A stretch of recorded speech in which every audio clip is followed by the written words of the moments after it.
Ladies and gentlemen, welcome to Push to Talk, the podcast where we push to talk. This is episode 7. I'm joined here today by my co-host, Crash Games. How you doing today, man? Man, I'm hanging in there. Long day. Getting back into the swing of my real job after the holidays was rough, but I'm back at the office, getting stuff done, back home. And man, I'm just happy to be here because I actually last night I poured water into my computer. And I'm not talking about like around it.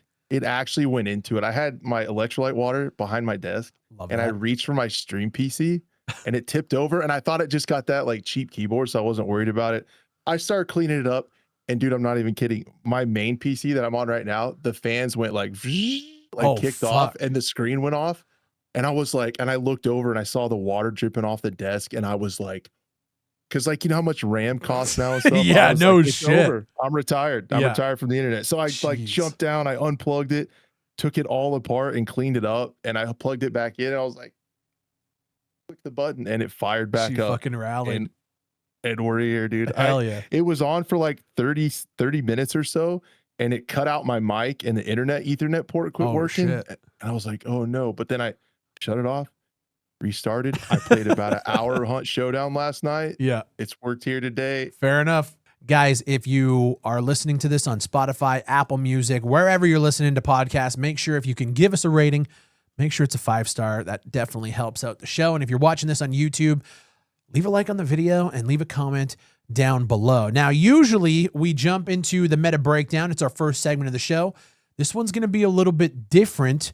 We actually have 2 guests on today for our new segment, which is called Prox Chat, where we interview guests from the industry. Today, we're joined by Joe Brammer, who is the CEO of BULKHEAD, as well as Brian McCrann.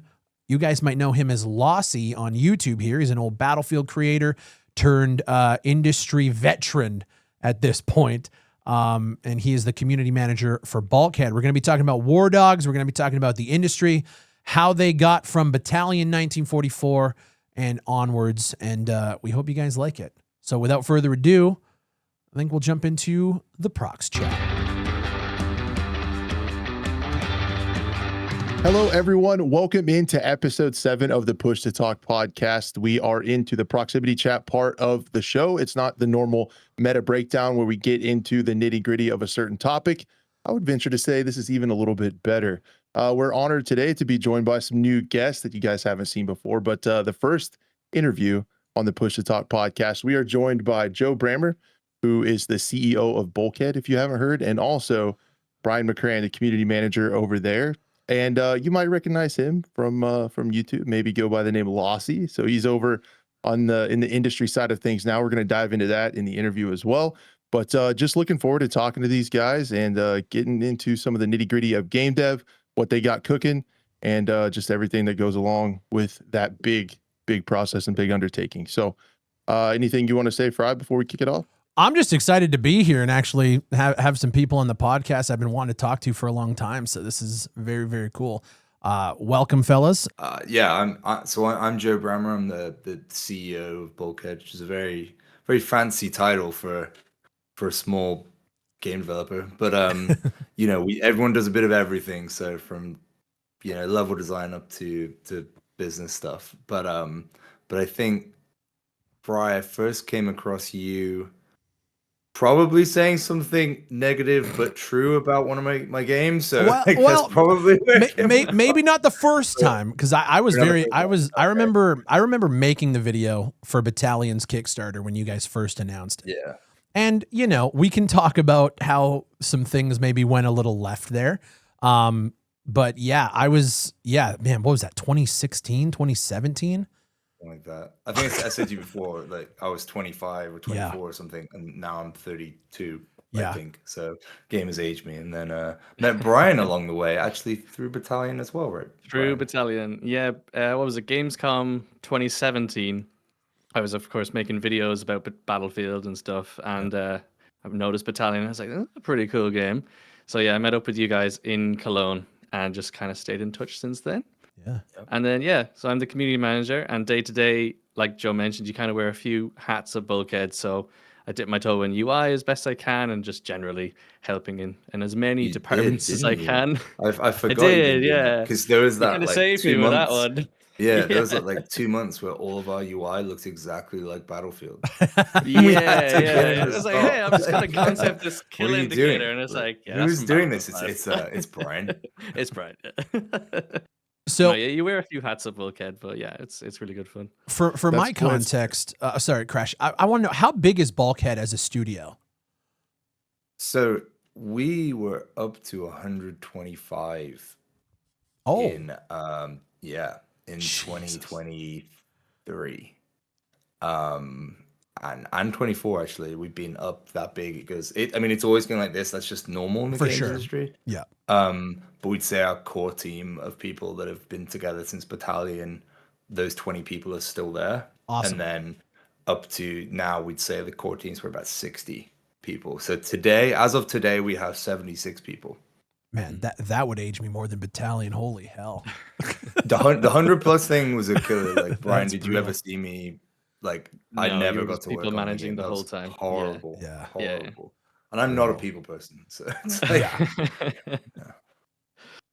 It was the biggest was- shock actually when I walked into the office for the first time, because I was under that preconception as well. It's like, oh yeah, there's like 15 of them. I met them at Gamescom, and I walked in. Even Yeah. that, it was end of 2022 or whatever. I started.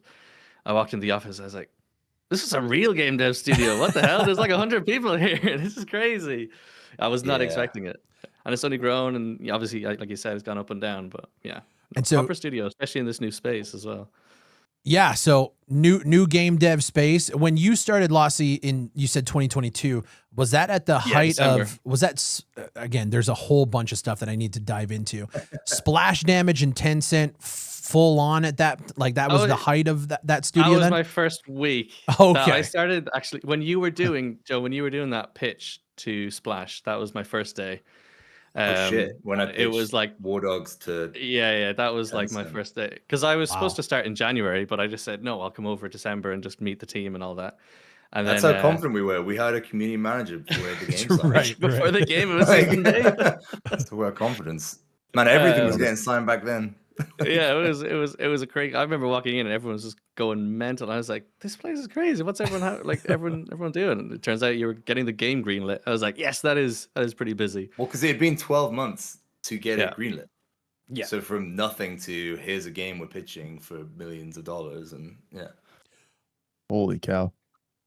Yeah, it was Man. crazy. Man, I guess that kind go Yeah, ahead, go go ahead. ahead, because No, man, I could bounce off of absolutely every word of what they're saying. Go ahead, Crash. yeah, no, go on, man, because I want you to hash that stuff out. Okay, See good. what- I'm gonna nerd out. Okay, so we went through pitch decks and we went through talking to publishers and everything else. You said 12 months to get something greenlit from nothing to something. What was the state? Like, did you guys have any sort of prototyping built? Like, what did you show them when you walked in? I'm trying to think. So really, like, you have to think we had Battalion 1944, right? Yeah. So straight away, like from whatever, just to wind back up a little bit, whatever players see or think about Battalion Yeah. 1944 is, we can go into any kind of publisher and say, hey, there is 18, 20-year-olds that made this game Yeah. and did this, and they're like, that is magic.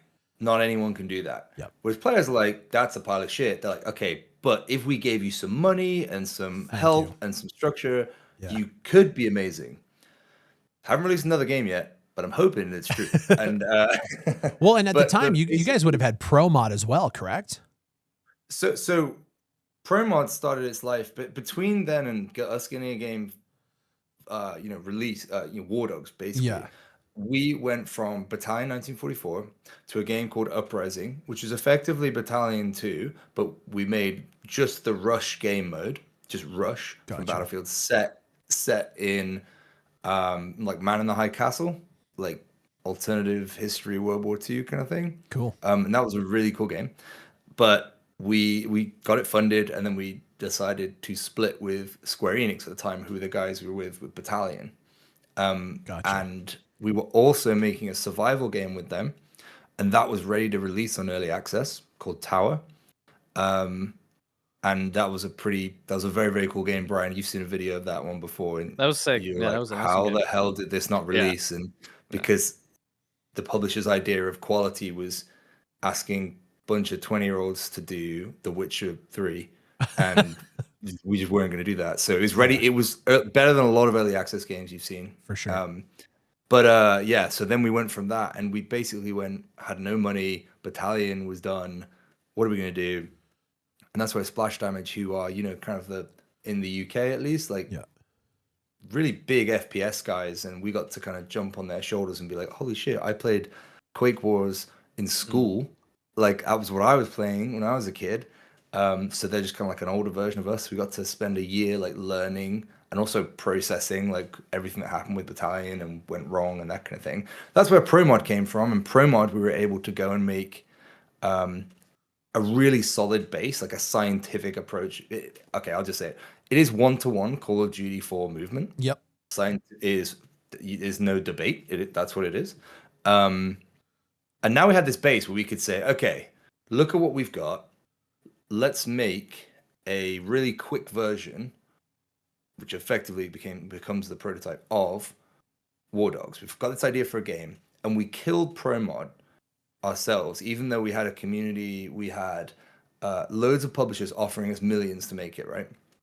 The publishers that were offering us money to make that game didn't know how much money it costs to make a competitive shooter. Yeah. So when they're like, here's $5 million, we're like, yeah, but it's going to take 50. Yep.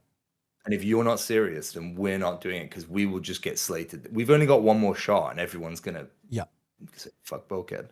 So that's where it went. Armor 3 King of the Hill is an amazing mod and is really, really fun. And the guys who make it, Sumatra, a guy called Roid Rage, who runs the community over there, like they know exactly when they want to do that game. We were like, this is really fun. Why don't we just make this? Some of the biggest games of the last decade, 2 decades, have been armor mods. Yeah. So then we went with that information and went, let's make this game. 12 months later, here's the publisher. But this is the fast version. That's the quick version, Right. I'm afraid. Right. Oh yeah, for sure. That's actually insane. I actually forgot that you guys were tied with Square Enix for a time as well. That's crazy. Yeah. That was we was working our way around Asia. We're now working on PUBG as well. So we're doing some work on PUBG. So we've gone Japan, China, and now we're going Korea. I think we're going to try the Middle East next. And then, right. So I know Crash and I have some questions here, but before we get into it, I think it's probably just best. What is WARDOGS? You mentioned Armor 3 King of the Hill, just to give the viewers some context, and then we'll get into what we have written down here. So it's kind of its own thing. I'm under like strict instructions to not say for sure it's like another game. Yes, good call actually. But it isn't that. Yeah, awesome. I appreciate that. Yeah. What I guess I'd say though is like, the emotions and the feeling you got from playing like a Battlefield style shooter, let's say. Yeah. Teamwork, a gunplay that's like not overly realistic, and I guess what we like to say is like it's realistic, but it doesn't forget it's a game. Right. So the kind of whole point of the game is like, look, we're using a lot of realistic mechanics, but we make it a bit more like palatable for people. Yeah. But really the idea is that you are effectively a mercenary and you have to buy weapons a bit like Counter-Strike. You buy your weapon, you go into the session. The session is about 2 hours long. Well, the match length is 1.5 hours long. And then when you leave this session, you kind of keep this cash that you've spent on your weapons. You keep it with you from session to session to session. So you can just like make more money and then buy better things. And it's risk and reward. And the play tests are just amazing. Gotcha. The internal leaderboard is just, it's really fun. It's persistence, basically. Yeah. Very cool. And so you have that going on, like but it's not like an arena shooter, right? Because I've seen on the website it says 100 player. No. Yeah, up to 100 players. So you kind of all go to this control zone, and the game mode itself is like there's 3 teams, and whichever team has the most people within the zone is like capturing the point and getting a kind of tick each time. And then there's kind of a hot zone, which is like a smaller central point where if you're in there, you count as double. So honestly, it's not rocket science. It just hits those emotions, like it just hits those feelings in the right place. And Brian, I mean, you do a lot of QA with this, don't you? Like, so it is really and Yeah, no, it's a special mode, and then we saw that as well. We did some friends and family playtesting before Christmas, and that was the first time really opening up to the public to some degree. It wasn't Yeah. like the super public or whatever, but Right. it was the first time getting like actual external feedback, and that was the biggest compliment I think across the board. Well, no, gunplay was the 100%. biggest compliment. Gunplay was spot on. Everyone loved it. The destruction was awesome. The map size, but no, the mode itself was just like, how has no one else done this? Like this is like what did you said? It's like almost the inverse of battle royale in a way, because like this everyone's forced yeah. into this small zone from the get go. The technical challenges were ridiculous. Exactly. I remember you explaining that to me once, and I was just like, I never even considered it. Like battle royale. Do you the want zone that little? Do shrinks. you want me to explain that analogy? That's a good one. Go would for love it. it. Yeah. Certainly. Big one. It's so like server capacity of 100 players is very difficult. Players are very used to having 100 players in games, so they think it's easy. It's Yeah. incredibly difficult, right? Especially on a shooter where it's like every millisecond matters, right? What a battle royale does is the server starts pretty laggy, but you're not all dropping in the same place. You're dropping all over the world, and within the first minute, half the game is dead. Yeah. Half the players are dead. So now it's a 50-player game. And then another 10 minutes goes by, it's a 25-player game. And then by the time the circle gets smaller, it's a 5-player game, right? 10 players. WARDOGS, we start with 100 players, and we draw you all to the middle. So it's From the just start. incredibly intensive from the very beginning. And it's very hard. So what we did was from day one, we said performance over visuals, Yep. performance over everything. And Unreal Engine 5 is dog shit for FPS game. It Yeah. just is. Like it's not made for shooters. It's made for really pretty games about your feelings and Yep. shit like that. It's not made for the games we make. So what we did was we basically took this investment we had with Tencent and Splash Damage, and instead of making just a game, we built what we call our like War Dynamics framework.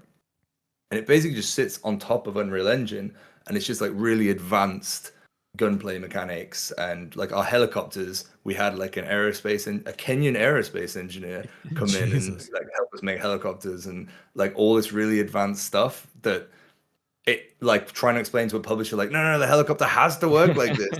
And they're like, no, this doesn't seem that important. We're like, no, it is.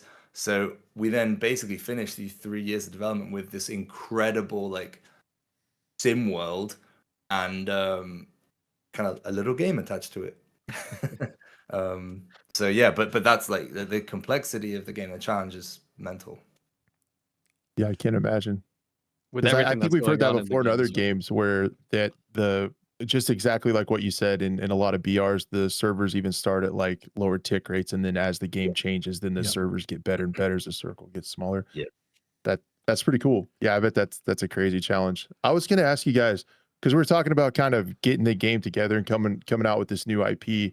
What kind of goes into the framework of deciding like a game and an IP? Like I always imagine that and trying to think about the kind of market that you're delivering for, and how challenging is that as things change year to year all the time with different games launching and different trends and things like that. How do you try to balance all that with market analysis versus kind of your desire, like your vision, what you want to do and what the market wants? It's a like excellent question. It's a real let me fire question, back what the one. hell? Yeah, let me fire back one question for you then. So you're in my position now. Let's say you're you got a 50-person, 100-person dev studio behind you, and you've got $20 million. What game are you making? I'm gonna call You- you, and then no, Yeah. honestly, what I would try to make is I would try to make something like a simplified first person CS:GO with like modern movement, stuff like that. I love the bomb mode type stuff, S&D CS:GO. I'd try to make something We like need to that. show him pro mod, Brian. He's Yeah, got a right. game in the bank. Yeah. Okay, what about you, Fry? I can tell you with absolute certainty, I would not jump into the multiplayer space. What you just described to Smart me, man. my heart Yeah. just fucking dropped. I couldn't even imagine managing Well, that. Yeah, it One would of not be large scale. Yeah. One of the reasons we knew your game was like you were being smart about it was because you didn't do multiplayer, which every other YouTuber that's gone and done it, Yeah. it's just like, I'm making a game better than DICE because Yeah. I know what I'm doing. Yeah. Like, okay. And the thing is going into it, man, I knew fuck all, but I knew I had a decent group around me who knew a little bit more than me. And the first thing we said, I went into it, I was like, we're doing multiplayer, right? And they're like, nope. And I said, Okay, well then That's we yeah. got to do something. Like the reason why we did narrative is because we didn't want to touch networking. They were telling me all about replication, and we've learned about all of this over the last 3 years. The problem is everybody wants multiplayer.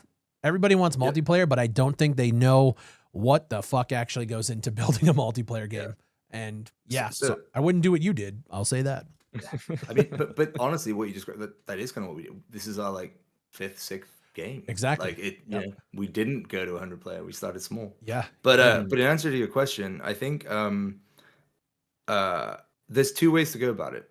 You effectively have 3 types of companies. You've got one is a co-dev studio, and what they do is they charge per developer.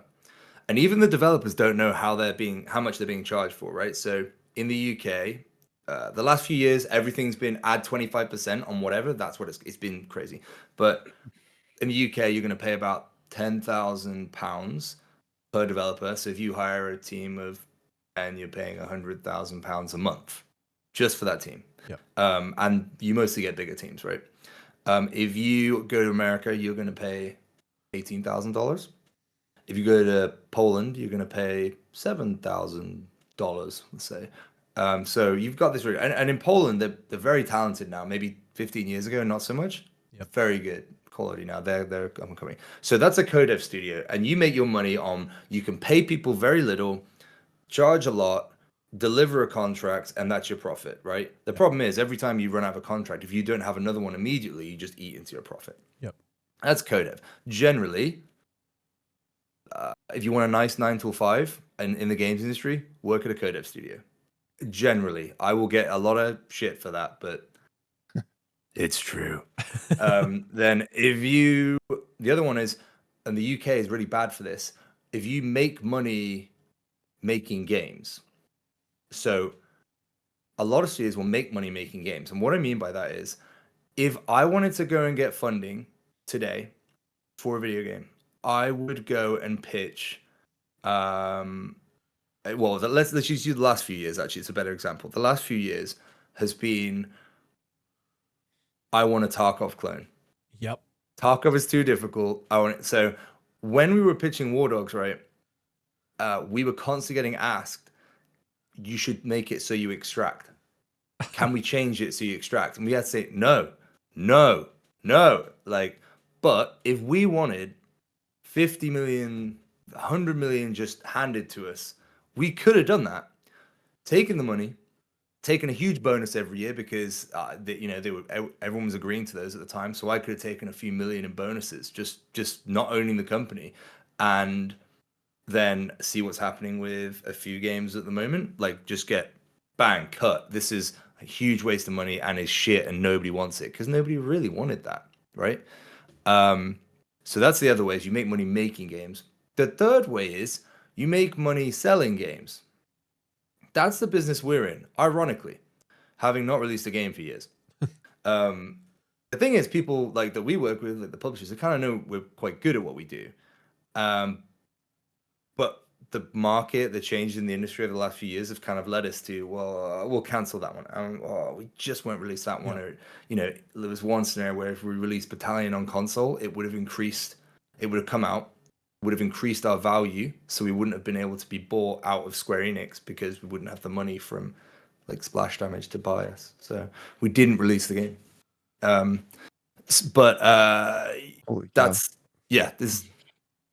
That's like these things happen, right? So your question was, what game would you make right now? It depends what you're trying to do. I'd make WARDOGS because I think the thing missing from Battlefield and a lot of games right now is persistence and rewarding players for their time. And I don't mean like I personally don't like battle passes, right? I just don't really need that. But ironically, I actually did like loot boxes. I actually enjoyed developer goes on podcast, says loot boxes. Right. But I like gambling, to be honest. But like I get it. But basically what WARDOGS allows me to do is like I go in, I bet, I'm gonna spend $10,000 on heavy armor, a sniper rifle, whatever, and then I'm gonna try and get enough kills and stay in the zone long enough that I make $20,000. And then my night I've gained, I'm up 10,000.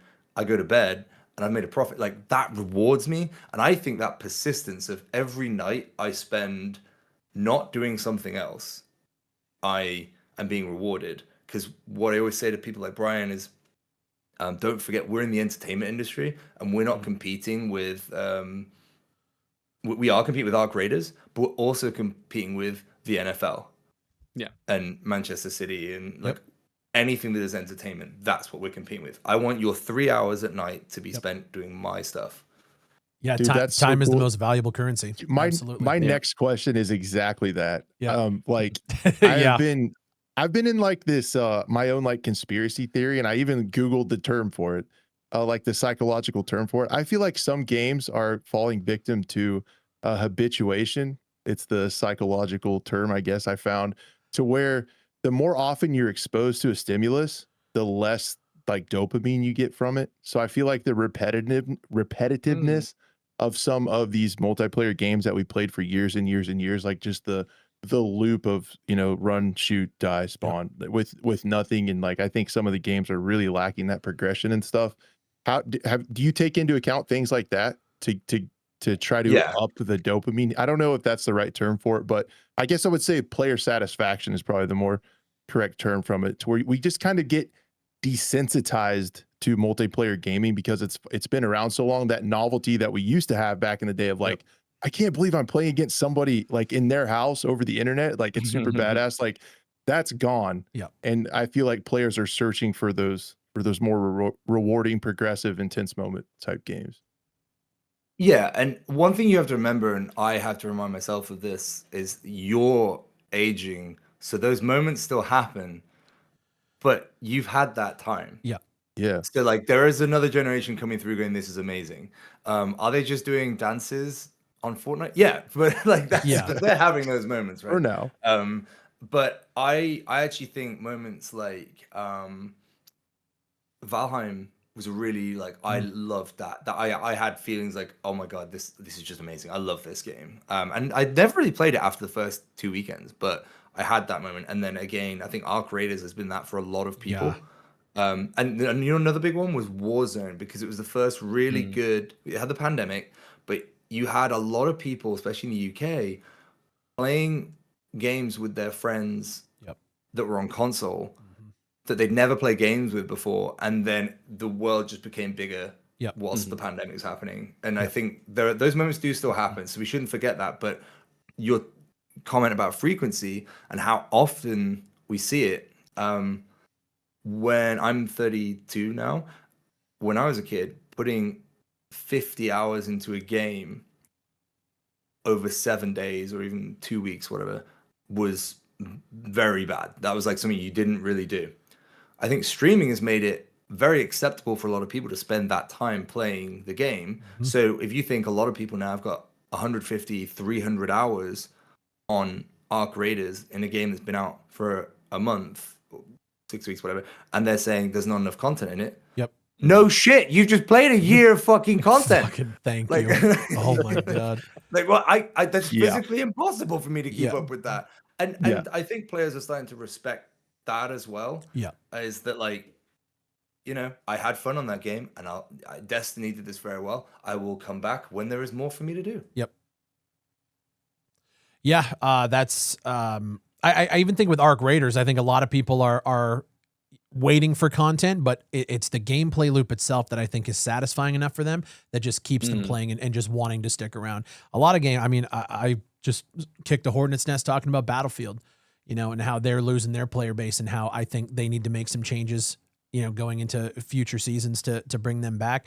It's a thing that, and this isn't something I wrote down, but you know, you guys are going into the multiplayer space, and that was a big concern for me, you know, when we were talking early on, is just like, how do you keep up with like everybody wanting live service in every game that they purchase nowadays?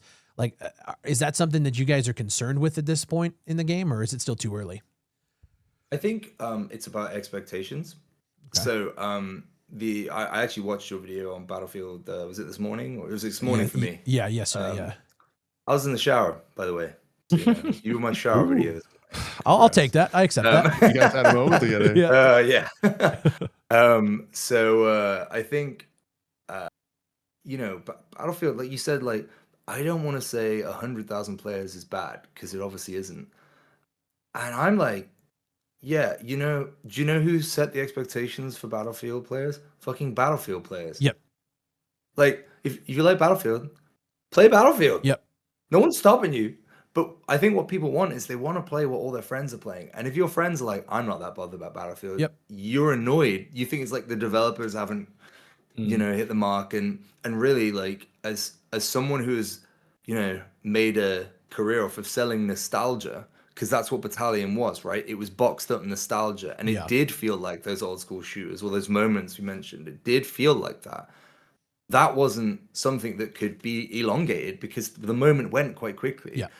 I think when you're trying to build, Battlefield has been selling itself every year on, it'll be more like Battlefield 4 now. Yeah. And I think Battlefield just had its boom for a lot of people. Brian, we've talked about this a lot. You're one of them that, were you, what, 16, Brian, 17 when Battlefield 4 was coming out, or 18 maybe? Yeah, about that. Yeah, no, 16. So you were having this peak gaming time where you were like your own person, could do your own things, play games, whatever.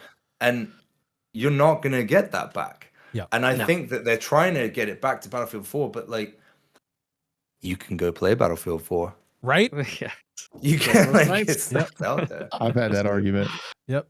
Yeah. You don't want the game, you want the time back. That's it. That's really, it's the moments, right? Yeah, it's the moments of playing with your friends late at night. Yeah, relive those moments. 100%. And I think like, just to round off that, was your original question. I think what we try and do, we've said this a few times, is 80% the same, 20% change. Because I don't think players like change very much at all. So one of the things I think we want to do is we're probably going to release with just like one map. Now we have a bunch of variations of this map. So it's like the zone actually moves around to different points. So it always feels a little bit different. Gotcha. But the reason is because if you give people like 5 maps, it's too much to learn.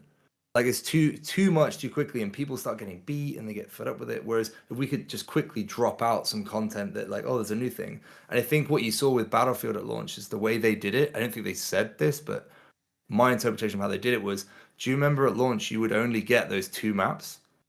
The server queues were just giving you 2 maps. They were like, get good at these 2, get good at these 2. And then like 2 days in, they were like, here's another one. Like, they did like ease you into it. And I think that only changing 20% is the formula, and Battlefield is chasing a different game because EA don't want to take risks, and that's a whole conversation, you know. For sure. So I'm going to switch gears a little bit because I want to talk about you. You've mentioned Battalion a few times throughout this, and I will say I was probably one of the more vocal ones in the YouTube side of things when Battalion kind of I'm just going to say went out of left field and just kind of, you know, did what it did. What do you take from Battalion 1944? I don't want to call it a failure because I don't think it was that. I think everything's a learning experience. But what do you take from that time into WARDOGS development now that you're a little bit older? Yeah, I think we've been very lucky to be working with Splash Damage for a few years, right? Yeah. We learned a lot from a very professional AAA studio who basically covered us and let us be this like crazy indie kind of punky approach to game development. Yeah.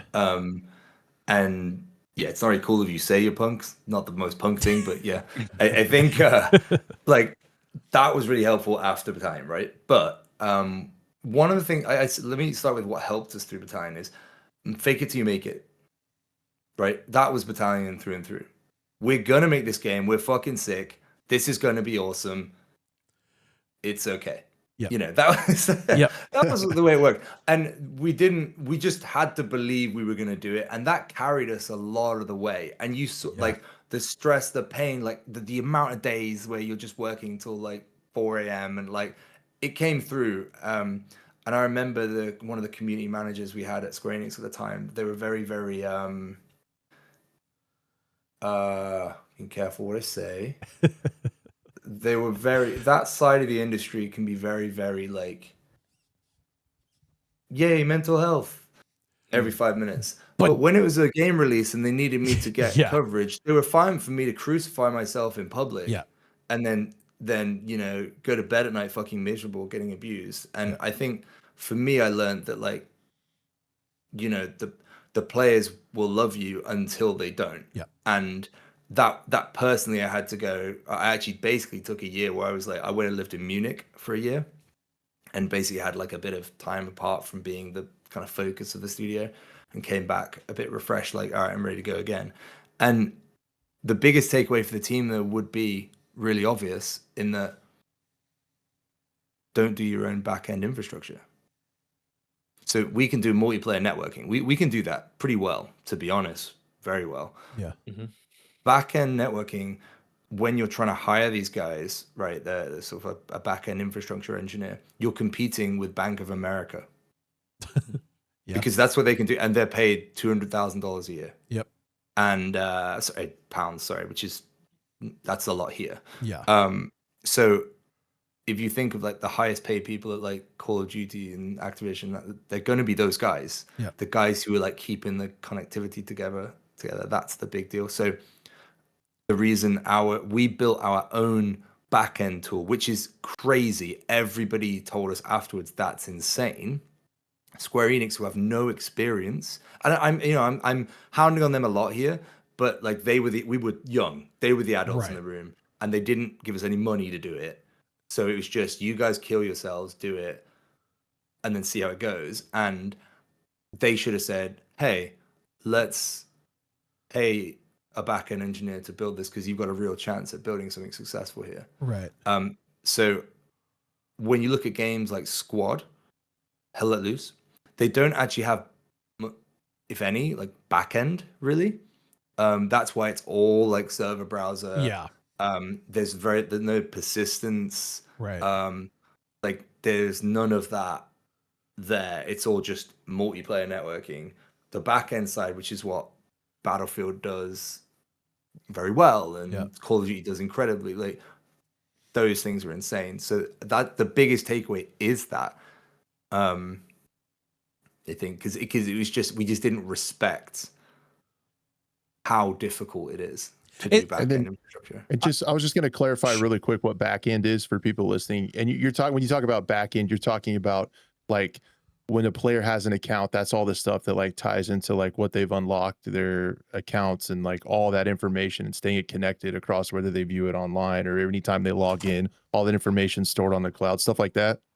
Yeah, like examples of stuff that goes wrong, right? So the first thing was, a great example actually is somebody opening a loot crate and it does the thing that shakes and it opens and literally nothing comes out. Literally nothing is there because the back end is fucked. Like, that's the most toxic thing ever. But like, it's like that was terrible, right? But that's back end. Some of that is back end, and assigning it to your account and making sure you still got it the next day. But then also there's things like on the matchmaking side, which is not as much backend, but it's part of backend where like we're assigning players into games, and because we built our own, we're using something called Google App Engine, and it's really designed for apps. It wasn't designed for matchmaking. But again, what our programmer CTO Kevin did was basically bastardize the system and turn it into a matchmaking system. And the only reason Battalion's matchmaking died, the only reason, is because it was designed for something else by Google, and it hit a limit. It was fine up until 12,345 players. Do you know what that number is? 1, 2, 3, 4, 5. Yep. So that's when everything died because there was a Google programmer had just gone, I'll put it's called an arbitrary limit. 1, 2, 3, 4, 5. If he put 1, 2, 3, 4, 5, 6, Battalion servers wouldn't have dropped off a cliff. It's that simple. It's crazy. That's wild. That's actually insane. Don't build your own backend. Yeah. Like I'm sure there would have been other issues, right? And there was still loads of issues. It's not like I'm saying that's it, but the actual backend stuff was like the only way you were going to find that out was by testing with 12,500 people. Yeah. Like that's actually crazy. That is wild. I want to move, jump ahead a little bit. What then, coming from Battalion, you guys were jumping into Pro Mod. What led to you guys? Cause I think personally, this was the biggest, I don't want to say like form of respect, but man, I was over the moon when you guys announced that you were going to refund everybody for Battalion. how did you get there, and how? I mean, where did that money come from? How did that happen? Where's that, like, why was that decision made? So like one thing that was consistent throughout the Kickstarter and Battalion, and even now still is like a central part of Bulkhead, Yeah. is like being very player first and community focused. Yeah. I'd say Battalion was the start of when a lot of other studios, namely Battlefield, right, and they've been open about this, that we kind of influenced, like, hey, be really open with the community, talk to them. That Kickstarter video we made was a very, very, like, very, very good video for Kickstarter, right, at the time. So we'd always had this tenet of, like, be good to the community. Now, I think a lot of people felt like we weren't listening. Often it was something like, no, we don't agree with you doing that. Or, and, you know, actually, yeah, you're wrong.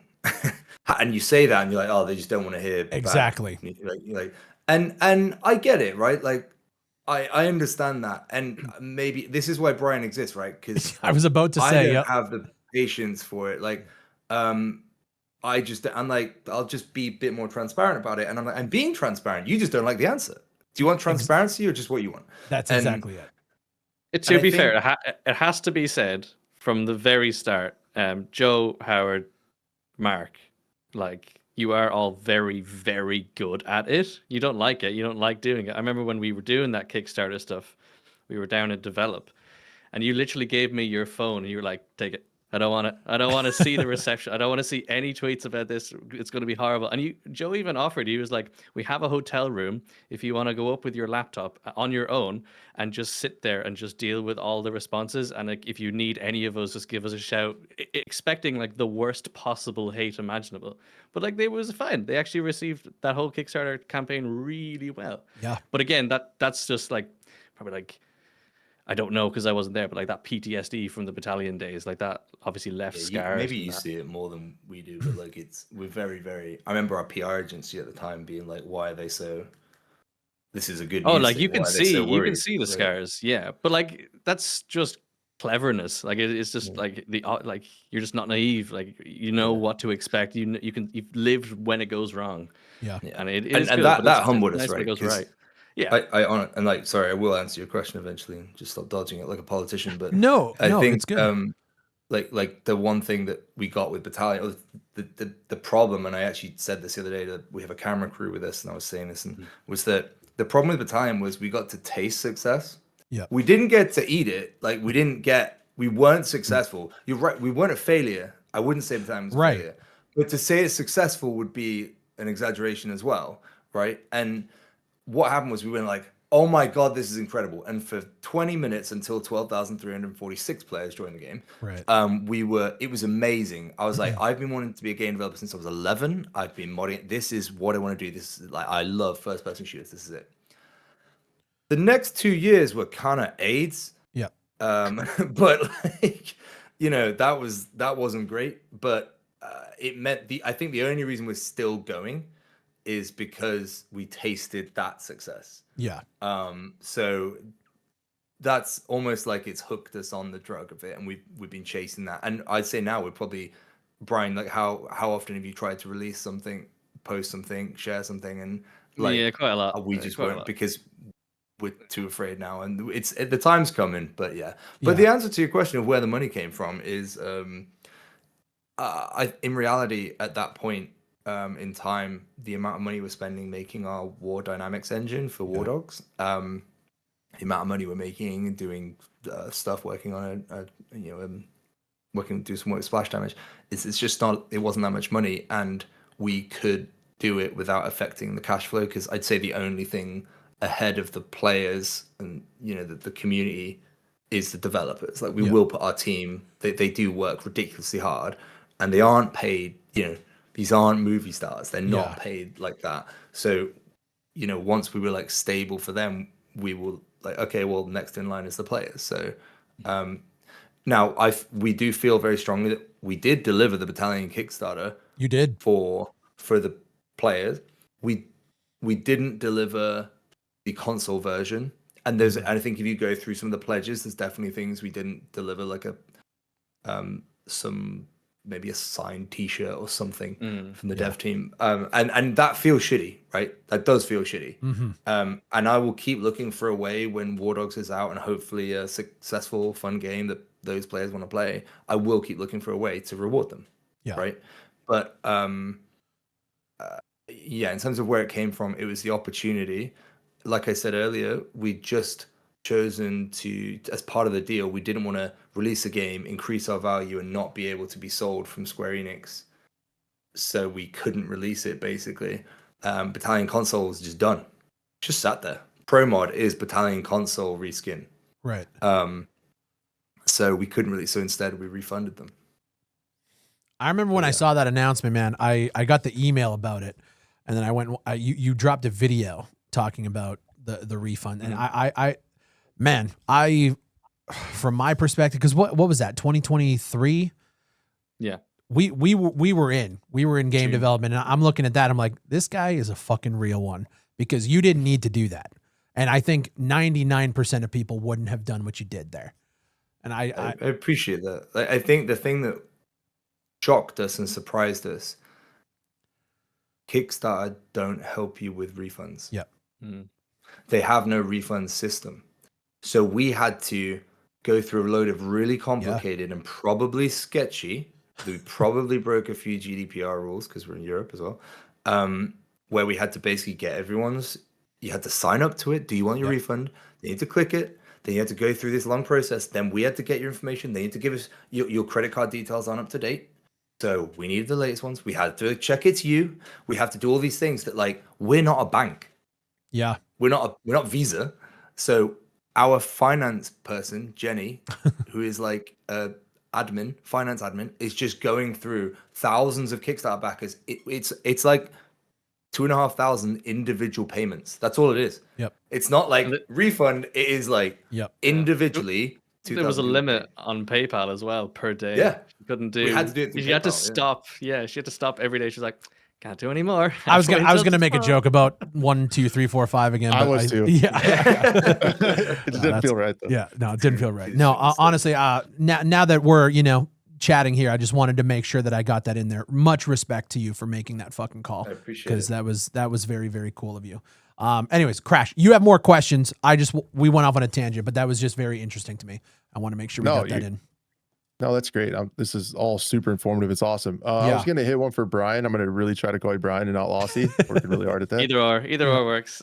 So he kind of touched on the fact that you're kind of like act as potentially like a filter between like kind of feedback on what people see. And I'm sure you're going to get into more of that as it goes. What are some of the similarities from you were one of the prominent Battlefield YouTubers? What's kind of the similarities between like taking feedback on videos versus games? And then what's some of the differences now that you've switched hats and you're kind of behind the scenes rather than making content on the other side?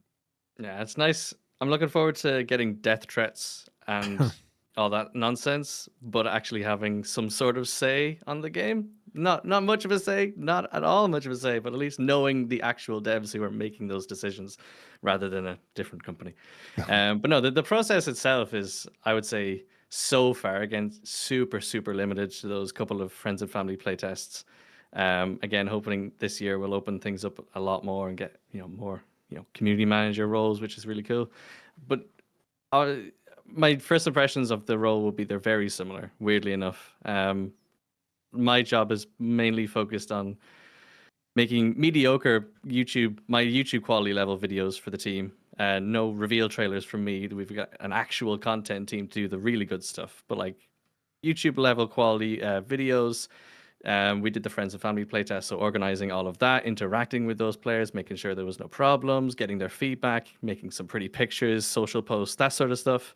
And I would say all of that is all done on YouTube as a content creator. There hasn't been, aside from all of the amazing game stuff that I've learned the past 3 years, that has just blown my mind most times I talk to a dev and Joe and everybody.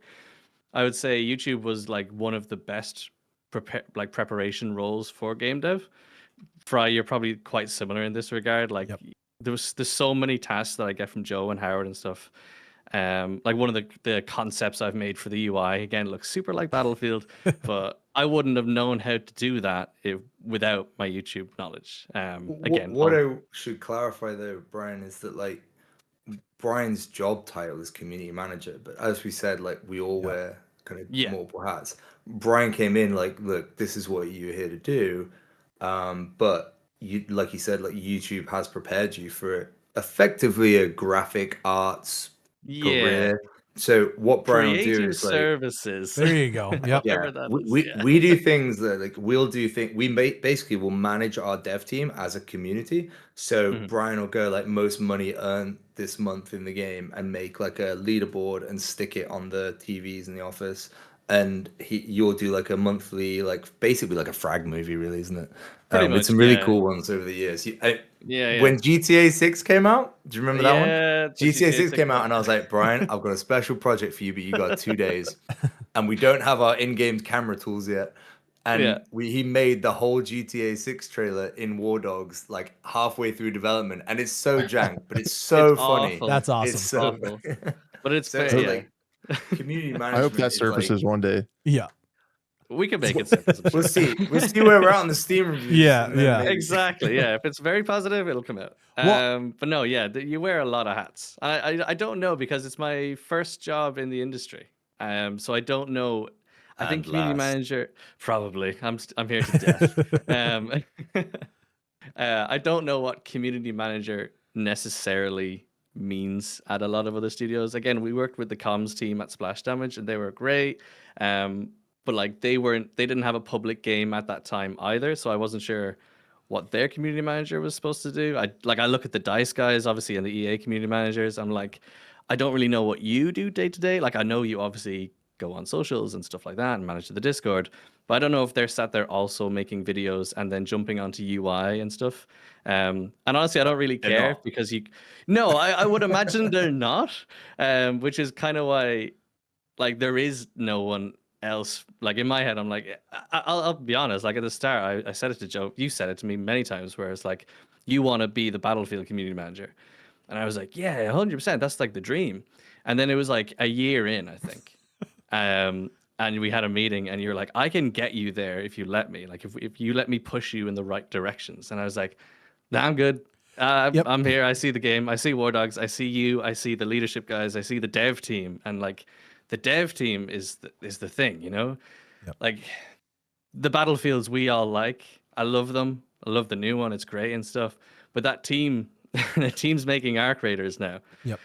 Whereas I see Bulkhead and that team, like we can make whatever games we want. Like WARDOGS is so good. It's got that secret sauce that I think a lot of games are missing. But the dev team at Bulkhead is what I love working with every single day. And that's kind of why I said to Joe, I was like, no, if you have me, I'll stick around as long as I can.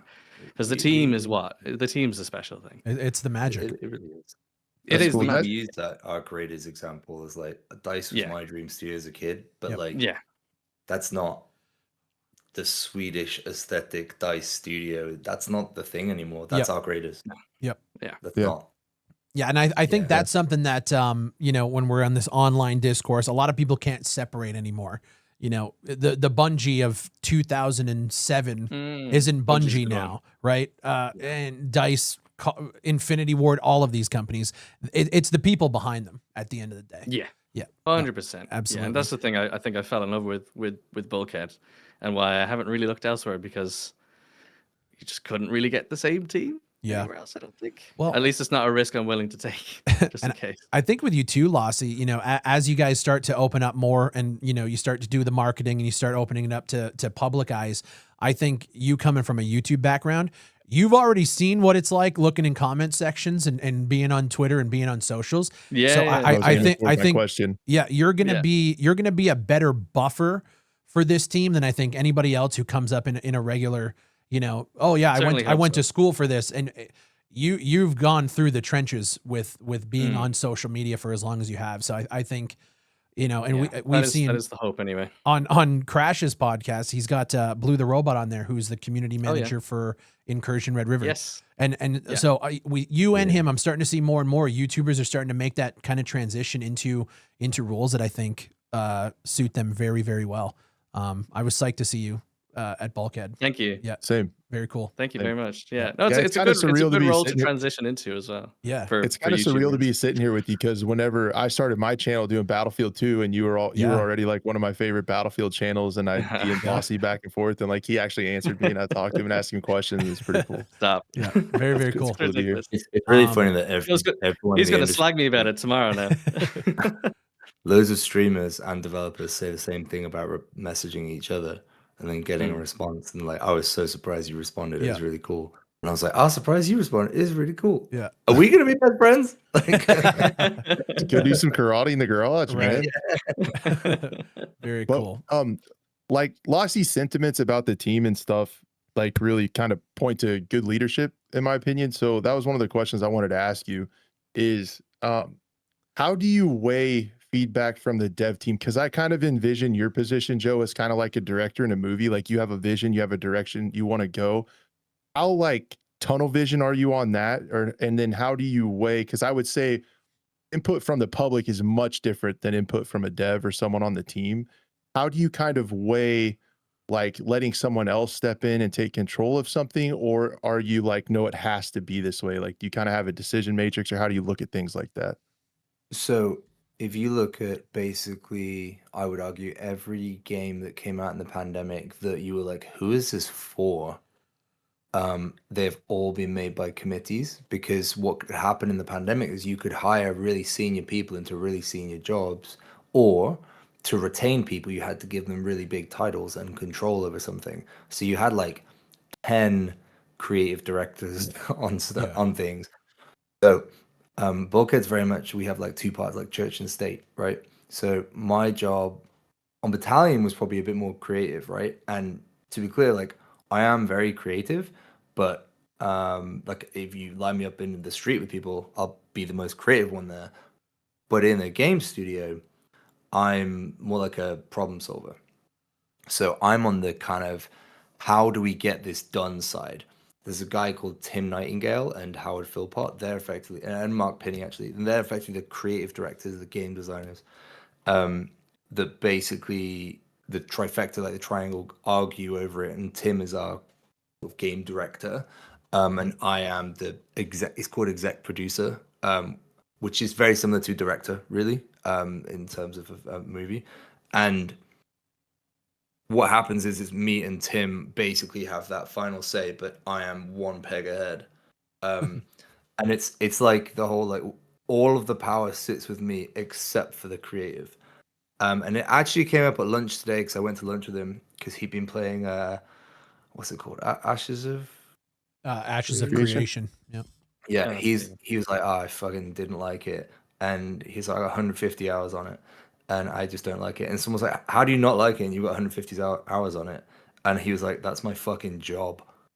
So while I'm there like closing this fucking deal to buy our company back, he's like playing Ashes of Creation. I was like, I think I got the better job. I'm alright with this. But, You don't like it, yeah.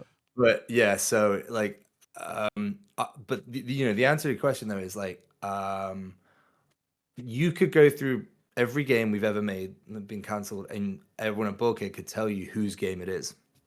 So there'll be a lot of B-tier business books and teamwork books and LinkedIn posts about how collaboration is great leadership. And yeah, that's true. But do you know what people love more than anything? Clear direction. Yep. They love it.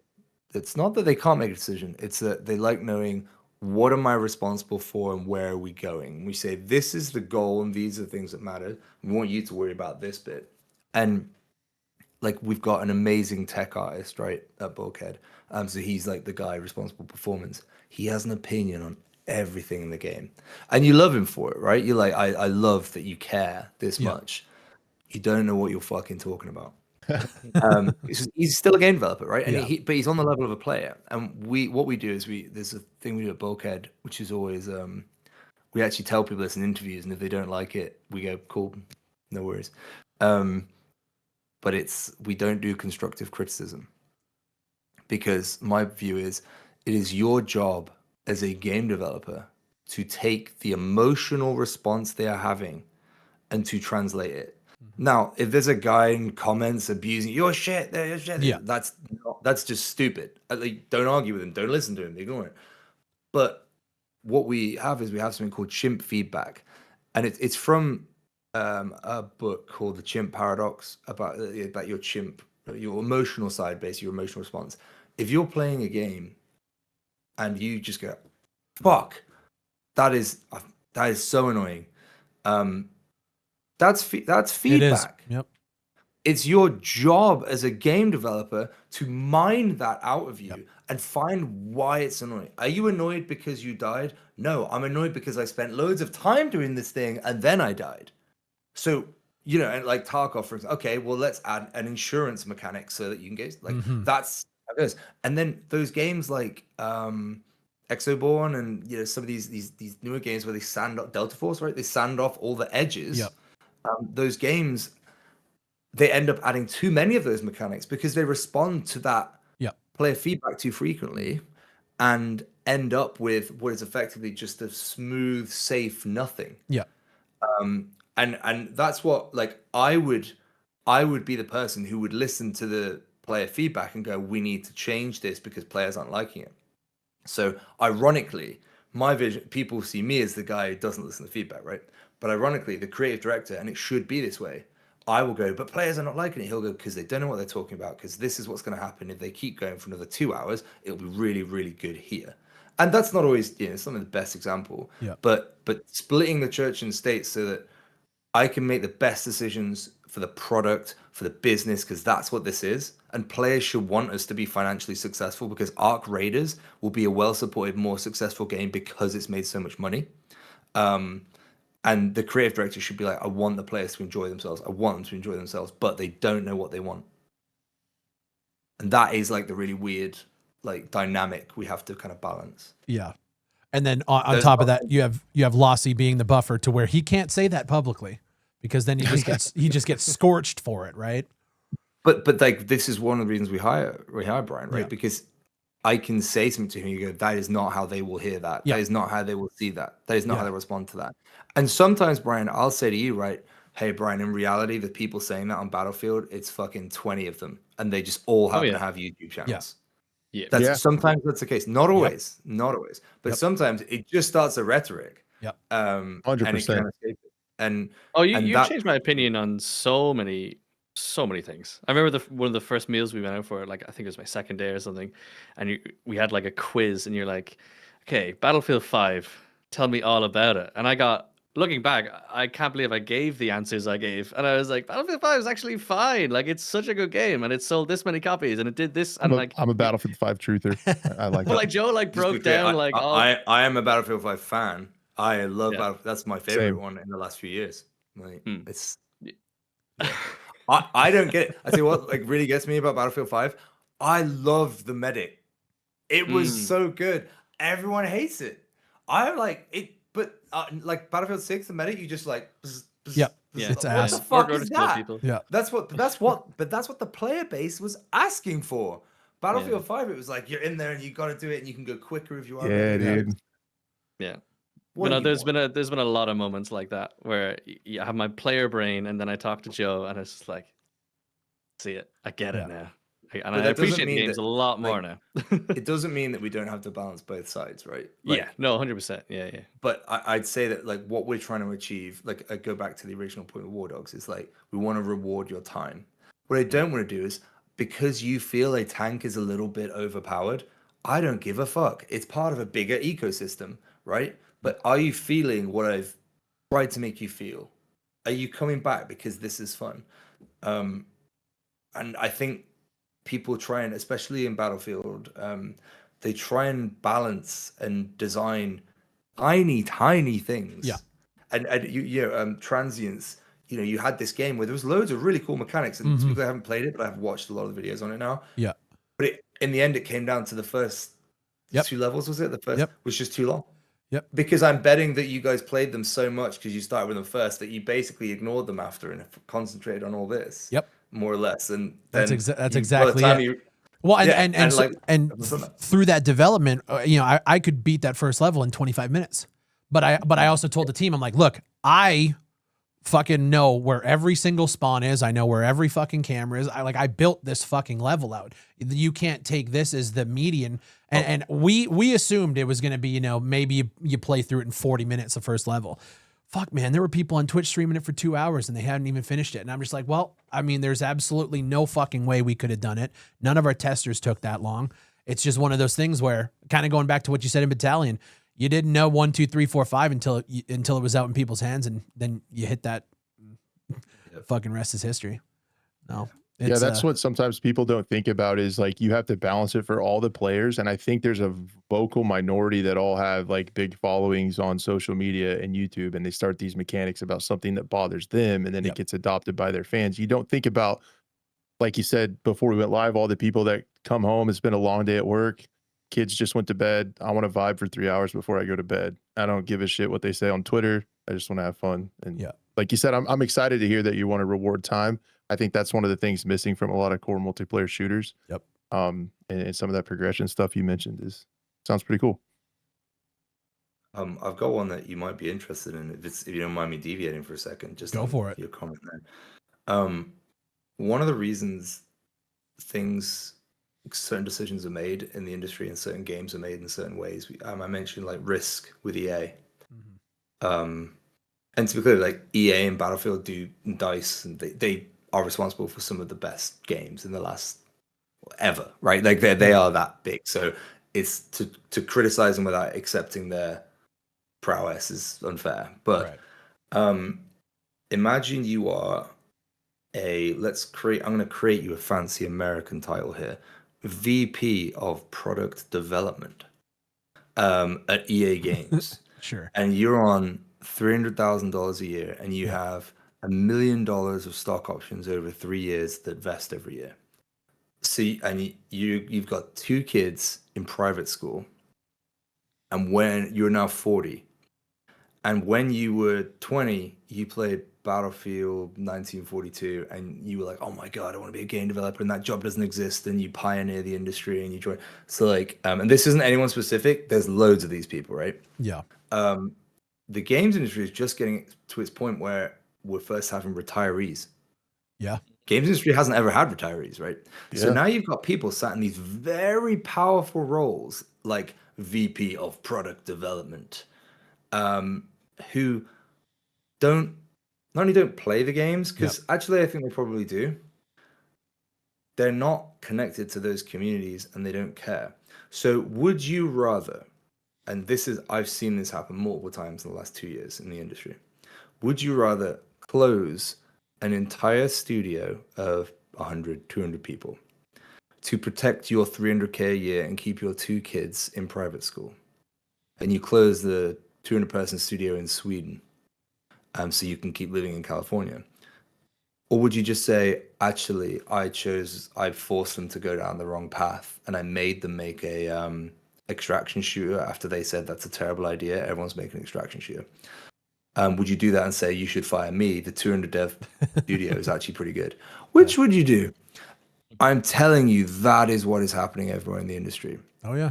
There are people that are just way past it. And because I'm 32, 33 now, and we're like, our counter to it is, Brian, like you're one of them, but how many junior designers have a ridiculous amount of control at Bulkhead? Like, everyone's got Jay, Josh, Ben Barlow, these people that we basically virtually only hire juniors because we have to keep the treadmill has to stay young. And I think what happens at like a DICE is the average age at DICE is probably closer to 40, probably, it's not fact, than ours is much more like 30. And I think that problem is what players are experiencing. Is like, why aren't they getting this? Because they don't care. They've had to crunch on 3 games, and frankly, your followers told them they were shit and should kill themselves and they were useless. And after their 3rd game, that was actually technically a massive success, they were like, why am I even doing this? I'm going to go and see my kids. And I think that's where a lot of developers have ended up, in these magic roles.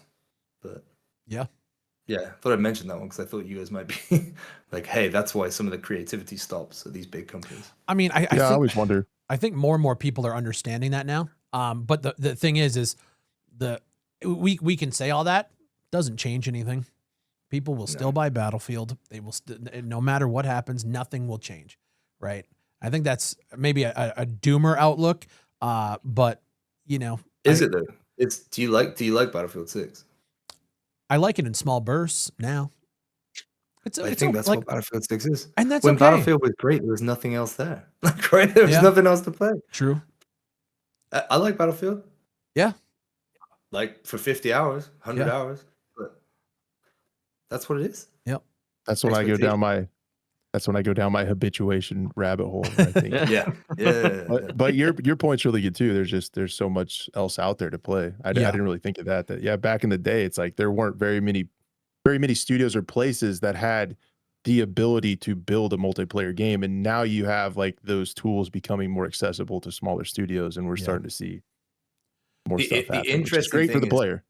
Yeah, but the interesting thing now is it's inversing because Unreal Engine was this like, oh my god, loads of people can do things, and you got games like Squad, Battalion, like you got these games kind of peaking up. Unreal 5 is not good. And it's not that it's obviously incredibly powerful tool set that we work with and love, but it's not made for the type of games we make. Right. It's made for beautiful cinematic movie-esque experiences. And Sasuna, Hellblade, like they look amazing, right? But like the amount of like you took the Frostbite engine team, put them in Unreal Engine. Oh, look, Arc Raiders is really performing. Yeah, no shit. It's one of the top 3 teams in the world that's just made that game. So, like, oh, well, Arc Raiders is performing. Our game's pretty performant. It's not Arc Raiders performant. It's not. So we look shit. And the bastards charged $30 for it. So now we've all got a chance. Yeah. The amount of Arc Raiders AI was really good. You should really look at their AI and see. No fucking shit. Yeah, just copy paste. Just copy paste their AI. Yeah, no, for sure. All right, I do have a couple of more like business and structure questions here that I'm gonna jump into. Okay, Splash, run me down what the fuck happened the last year or so. You guys were with Splash Damage, owned by Tencent, and now we have, is it Super Media Group, which has some Team 17 people. What the fuck is going on, Joe? It's like, I can see how confusing it is, Brian. You know most of it, but probably not even all of it, right? Because it's definitely not all of it. Yeah. No, it was rapid. Yeah, you shielded us from a lot of it as well. You took that one. Yeah, this is a shit year.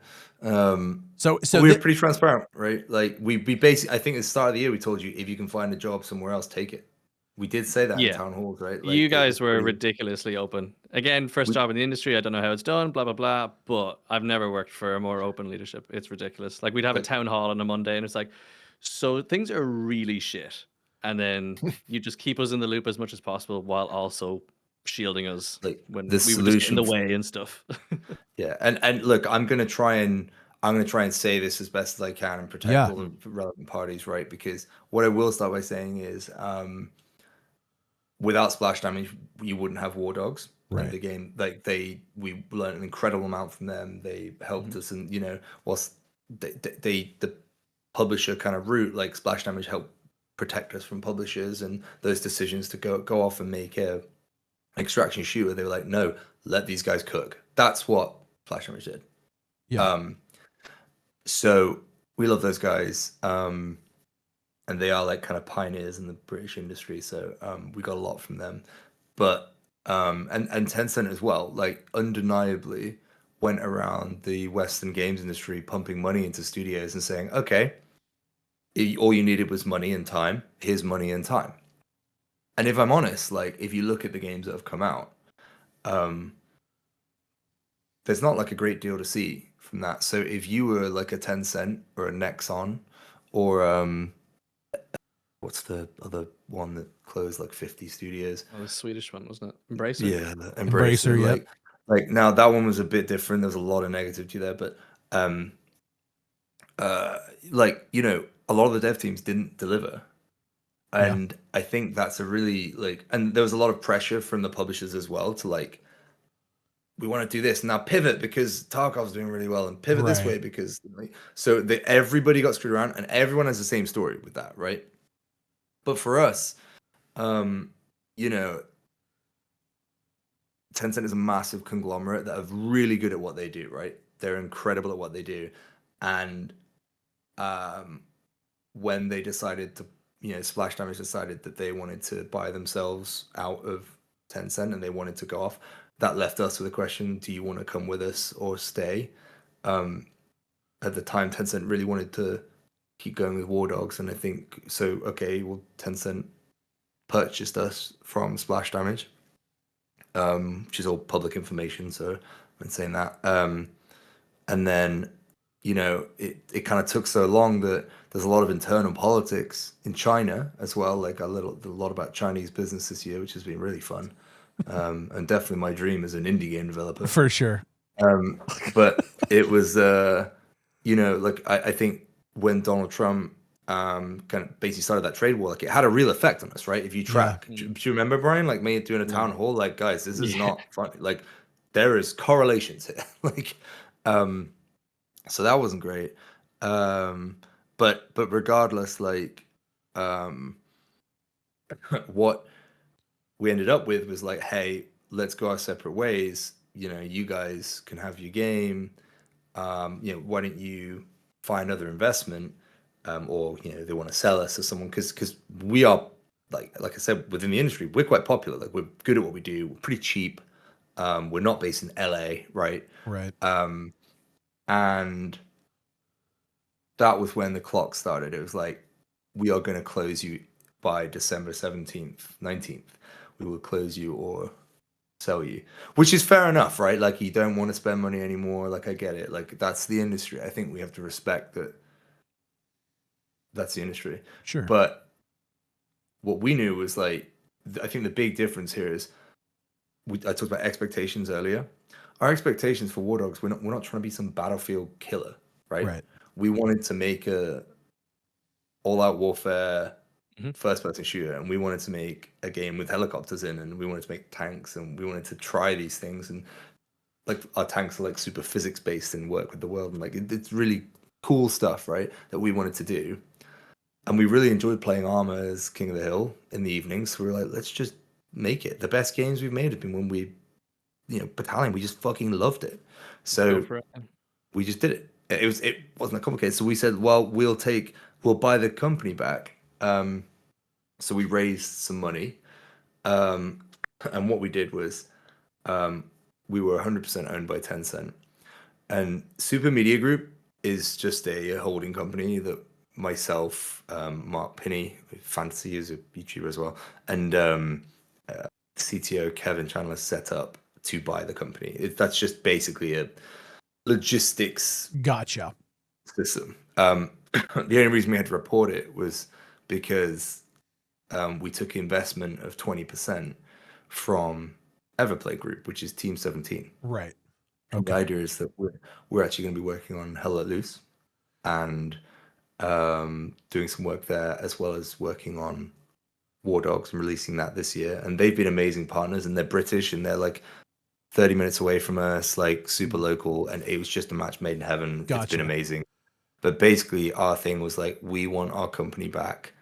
Like we will quit and we will burn it to the ground, take redundancy. Well, no, genuinely, that was it. It was like, we will get our people good redundancy packages, and we will start a new thing with 10 of us, and we will go again. Yeah. Right. And Brian, we did say that to people, right? They were all very open about all that. I believe that. Yep. Yeah. If you have another job, go get it. Take it. The thing I did not realize, and I think there was a friend at work who told me this. I was like, why is nobody leaving? It's like, because they believe in you. And I was like, I don't know I can do this. Like, what the fuck? Yeah. Like, this is not what I do. You. Like, I'm like, leave. And they're like, we stand with you. I'm like, don't stand with me. Like, so, but the team genuinely, like, there was a moment, right, where we couldn't push the price up of the company because we were buying ourselves, right? And we also, at the same time, people were given their redundancy notices, which in the UK, the way it works is you've got like 4 weeks to like challenge, that kind of thing. So we had to, it was in parallel, right? We were closing on December 19th and we purchased the company on December 7th or something. Jesus. And basically we, that's where we ended up. But I think when we had to tell people had to say, and again, this is public information. Yeah. People were given redundancy notices, and we said, do not post this information, because if you do, the price of the company the value of the company will go down. We won't get the percentage and control we need so we can control our board. So you guys just have to hold tight and trust me to get a deal over the line. And we did.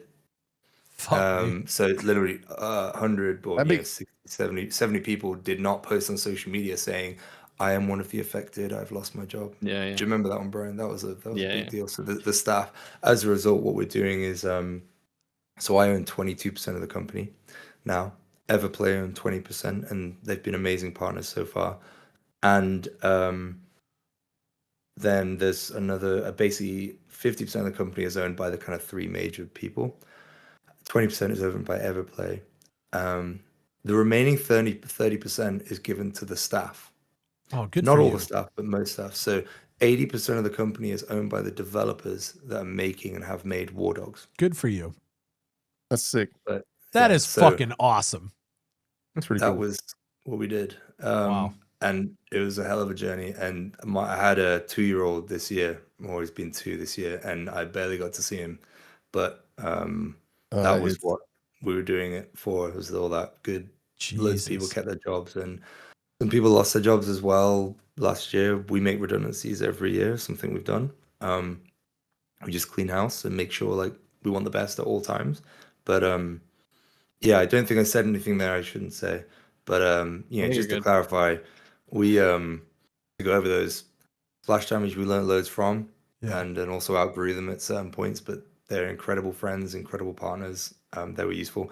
Tencent, hey, like we both have criticisms of each other, but like at the end of the day, they want to make a game that makes $500 million.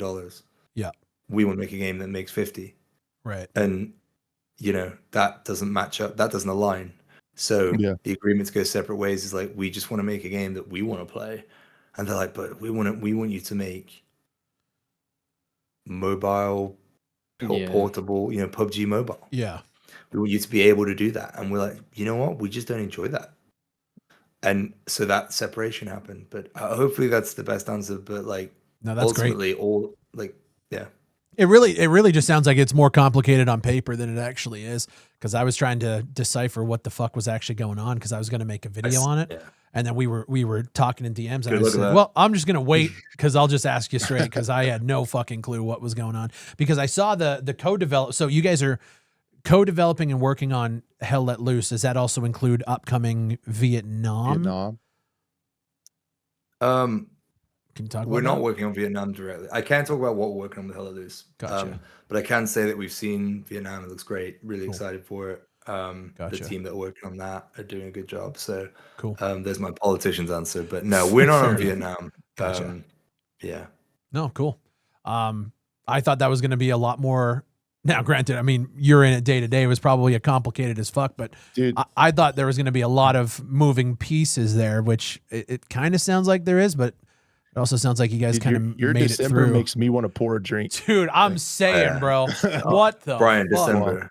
December was the whole year, Joe. Come on. Like, I was talking to Howard this morning, and I was like, "How did you get on over Christmas? Was that a nice Christmas?" He's like, "That was awful. I was sick." All of us were ill. Yeah, I was like, I'm fairly sure Joe, Mark, Howard, like all of you have been sick. I'm like, yeah, you probably deserved sleep.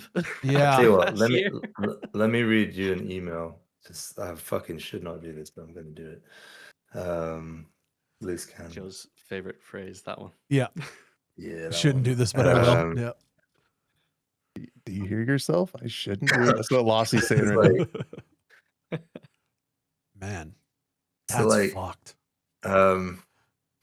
There was this line that I didn't agree with. It was something like, from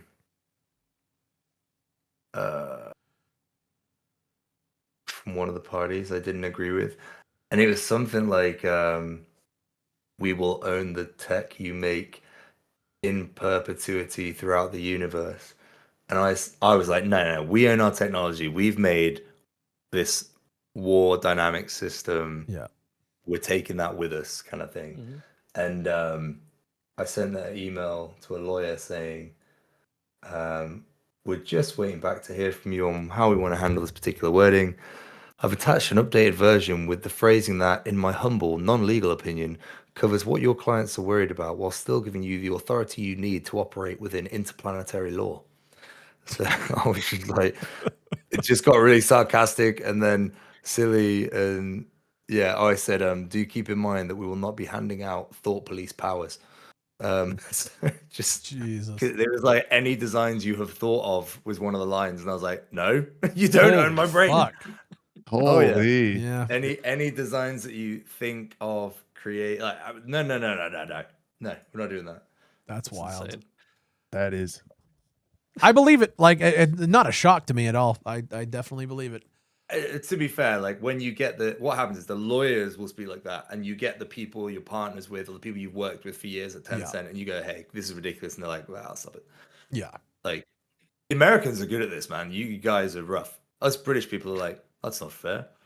And the Chinese are like, I'll stab you in the back. And the Americans are just like, in your face, like, fuck you. Yeah. That's wrong. Like, Oh, yeah. So I grew up in Texas, so I got this little hybrid where, like, I'll be rude to your face politely. So, Fair enough. Heck yeah. One of the questions that I did have was about company morale. And I was going to ask, now that things and the dust is kind of settled, and it sounds like you guys can actually just, like, I don't know, maybe focus on game development for a while and not all the other bullshit. How do you think everybody's feeling, going into 2026 now? Here's one for you, Brian. Yeah, I think the day-to-day, the new space is awesome. Yeah. So we got a new office. Right? Okay. New office space is like is a so good. 200-year-old tram shed. Okay. Yeah. That we've renovated. So you guys got a And new then this- space this happened in December as well? Yeah. So busy The fucking day after end of the we year. signed the contract. Jesus 'Cause Christ. The You weren't day after busy we signed enough, the you contract. say. Yeah. And then Okay. over Christmas, we were moving office space. So then Wow. Friday, the whole staff just did it. We because now it's our own money, right? We didn't, like, a moving company is 20, was going to cost us like 20 grand. And I was like, look, guys, that's like half of one of your wages. If you're willing to, let's just carry our stuff. Like, because we didn't want to smash the monitors. You weren't there, were you, Brian? We didn't want to smash our screens. So the office is about a mile away from our old office. So we said, everybody put a monitor under your arm, and we walked like an antline across the city with these screens, like 2 weeks ago. Proper indie. Jesus. Yeah, we That's moved awesome. ourselves. But no, yeah, it's like this last push, right? Get into early access. After January 2022 is when you guys started. 23 is when we got greenlit. So, and then obviously all the turbulence of publishers and all these dealings, and now it's finally here, and we get to, like, talk about it publicly on podcasts like this. I think morale is strong, right? I think it's good. I think it's like it's the first game for so many people, myself included. Yeah. Like, it's kind of ridiculous to join the industry and be like, your first game and ship it into early access. Like, that's unheard of, right? Feels pretty good. Yeah. I think the thing is, like, we had bad guys, and it's kind of easier to get the morale going when we have common enemies. So everyone was on the same side, like, fuck these guys. Like, like, the rest of the industry is crumbling around. Like, fuck this. We're gonna make a good game. We're taking it back. We're making it. Yeah. It's our money. It's our company. Let's go. And that just worked. And now there's a few of us getting tattoos on our backs that say "Made in China." So That's incredible. That's totally fair. That's queued up next week. That's incredible. Yeah. Well, I want to respect you guys' time. I appreciate you, man. Learned so much. I just wanted to ask one question. So you guys are on the cusp of a year kicking off the presumed release of WARDOGS. What is going to be, Joe? What's going to be your goal, your measure for success, or is just getting across the finish line there? What's your one thing to where you're going to be like, we did it? So I think maintaining a consistent player base is what I want. If that's 3,000 players that love the game and keep playing it, I can work with that.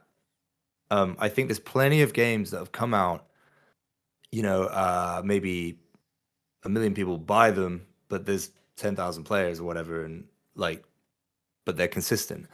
And I think the measure of success for me is not like the amount of players we can get, but the consistency and keeping the community happy and going.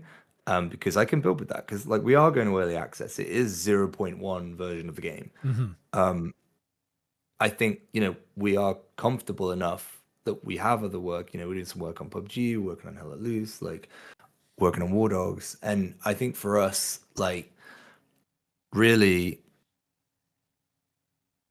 I'd say that the measure of success now is that all these, despite going through that process over the end of last year, nobody quit and everybody stuck with it.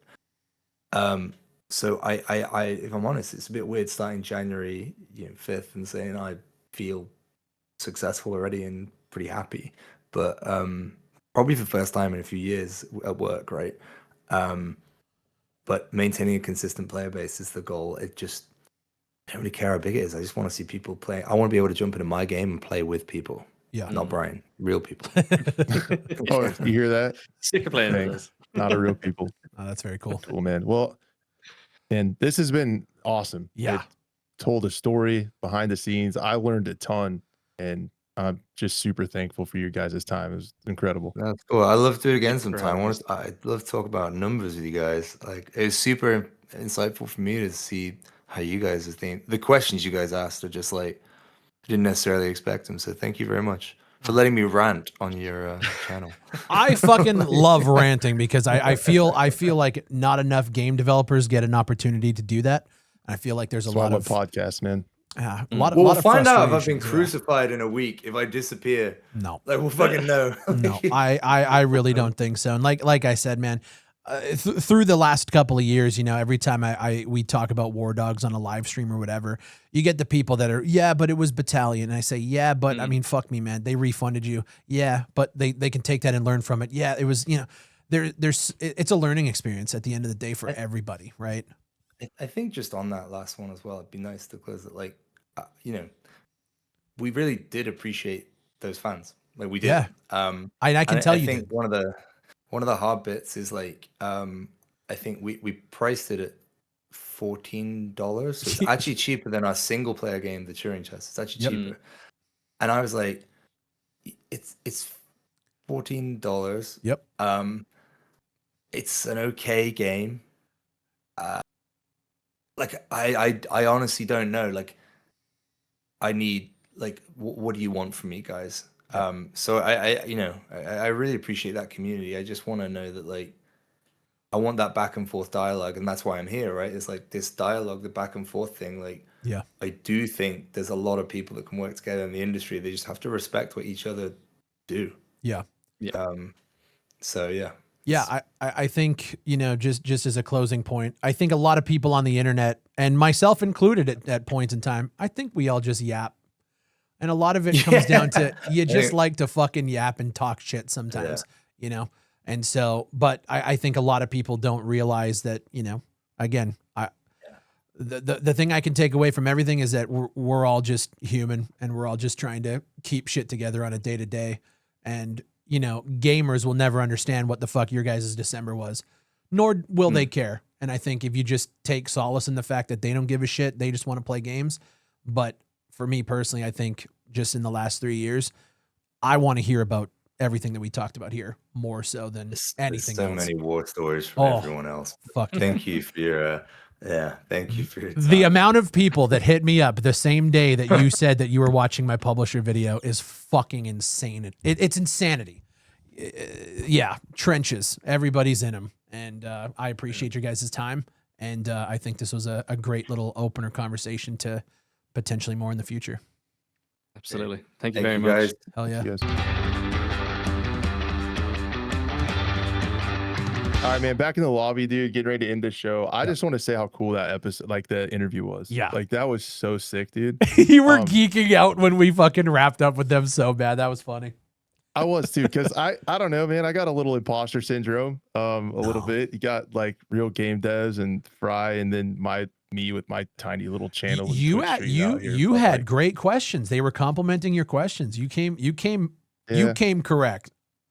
I appreciate it because I didn't take it lightly, man. Those guys, and even like taking your time to do this podcast, and when you've come on my show and like all that stuff, I just really respect people's time because everybody's busy. Like those guys got to be like up to their ass in it. Fuck. And just especially that after the Holy December they had, shit. like it's kind of crazy after hearing all that they agreed to sit down and chat with us. Like that's really cool. So I don't know, man. I had a little imposter syndrome going, but I bring the questions because I'm just super appreciative and want to do a good job, and I genuinely am curious about that stuff. Like I get that way with all kinds of stuff. Like I love learning about cigars and like smoking cigars and enjoying them. Like I like the behind the scenes, like where the tobacco came from, stuff like that. Same with bourbon. Like I love learning about it, how they distill it. And I got that way with games. Like I want to see behind the scenes and hear how they're made, and hearing those stories, like it makes you connect with the games too. And like, it's cool, man. Like hearing some of that. I think for me, I know, and I said it at the end of that interview, I know that there's so many devs that want to do exactly what he just did,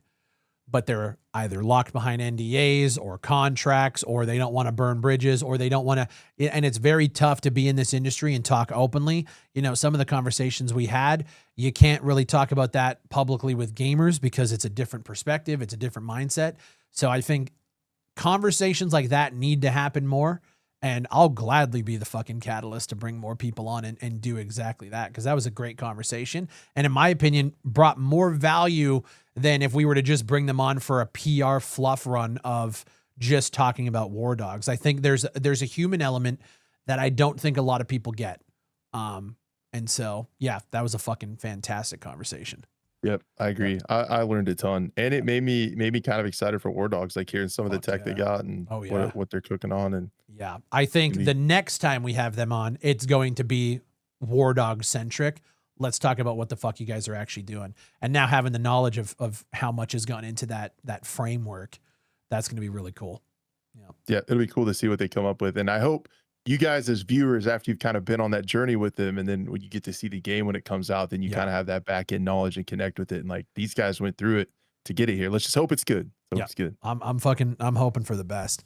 All right, guys, with that, again, if you listen to the podcast on Apple, Spotify, wherever you're listening to your podcast, make sure you rate us 5 stars. Push Talk Podcast. Crash, let these guys know where they can find you all across the internet. Yeah, over on YouTube, I'm at Crash Game with no S for some reason. I'll get my people on that. I don't know why there's no S. Then I am over on Twitch. I stream most evenings when I can, around 8:30 p.m. Central Time on twitch.tv/Crash8. Crashes 1 through 7 were taken.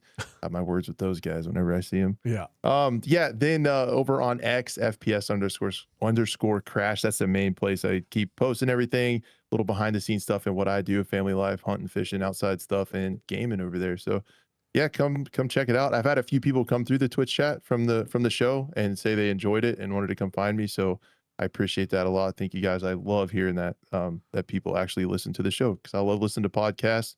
It's cool to hear other people listen to ours. It's neat. Hell yeah. And if you guys don't know, Crash also hosts The Scope I want to say it's every Monday, but your guys' schedule has been strange. Where can they find The Scope? The Scope comes out on we usually try to record it live. We do that one live with Blue the Robot and Buffner Gaming on my YouTube channel, that same Crash Game YouTube channel. And then the audio version goes up live as well on all the same platforms you already listened to. So if you got a lot of time, if you're on the road, you listen to this podcast, you want another FPS centric one, The Scope is out there as well, and you get to hear me even more. So you're welcome. There you go. And guys, it's BigfryTV pretty much everywhere: Twitter, Instagram, TikTok, wherever you guys are watching and engaging. Just search Big Fry and you'll find me. And with that, I until next time, my friend. That's right. We'll be back. Probably a more structured show like you guys are accustomed to, and we'll just keep wanting to make good shows. Hell yeah. Enjoy. All right, man. It was good catching up with you. Yep. See ya. Bye, guys.